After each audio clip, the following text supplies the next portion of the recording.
বাজারে মদের কাউন্টারকে কেন্দ্র করে গভীর রাতে উত্তেজনা ও সংঘর্ষ।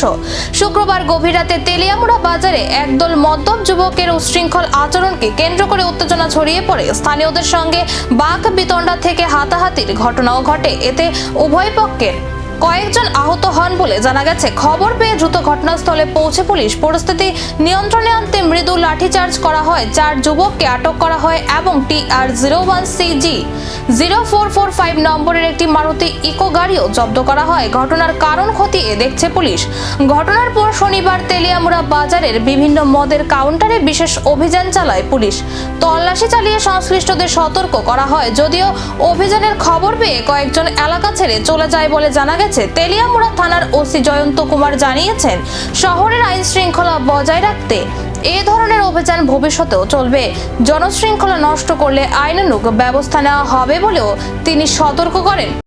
আমাদের কাছে খবর আসে যে সবজি বাজার এবং মাছ বাজারের কাছে যে ফরেন লিকার সবগুলো আছে, ওখানে কিছু লোকের মধ্যে বর্ষা চলছিল, ঝগড়াঝাটি চলছিল।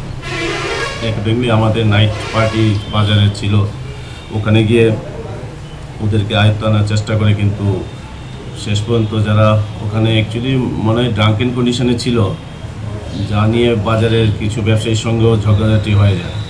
মূলত প্রথমে শুরু হয়েছিল ওদের মধ্যেই খাওয়া টাওয়া নিয়ে। আর ওখানে যে 2-3টে দোকান আছে, মনে হচ্ছে শিডিউল টাইমের পরেও ওখানে খোলা ছিল বোধহয়, সেই মদ খেয়েই সে বিপত্তি। তখন আমরা খবর পেয়ে নাইট মোবাইল গাড়ি ওখানে গেছে, আমাদের পিএস থেকে অফিসার স্টাফ গেছে, গিয়ে দেখে কিছু লোকের মধ্যে ঝগড়াঝাটি চলছিল এবং একজন একজনকে মারধরও করছিল। তখন আমরা সেই পরিস্থিতি সামাল দেওয়ার জন্য মৃদু লাঠিচার্জও করা হয়। এখানকার যারা ঝগড়ার সঙ্গে যুক্ত ছিল তাদের ডিসপার্স করা হয় ওখান থেকে, এত রাতে যেহেতু একটা ভিড় জমেছিল। তো ওই ঘটনার সঙ্গে যুক্ত আমরা 4 জনকে ড্রাঙ্কেন কন্ডিশনে।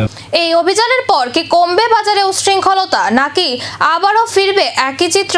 এখন সেই দিকেই নজর তেলিয়ামুড়াবাসীর।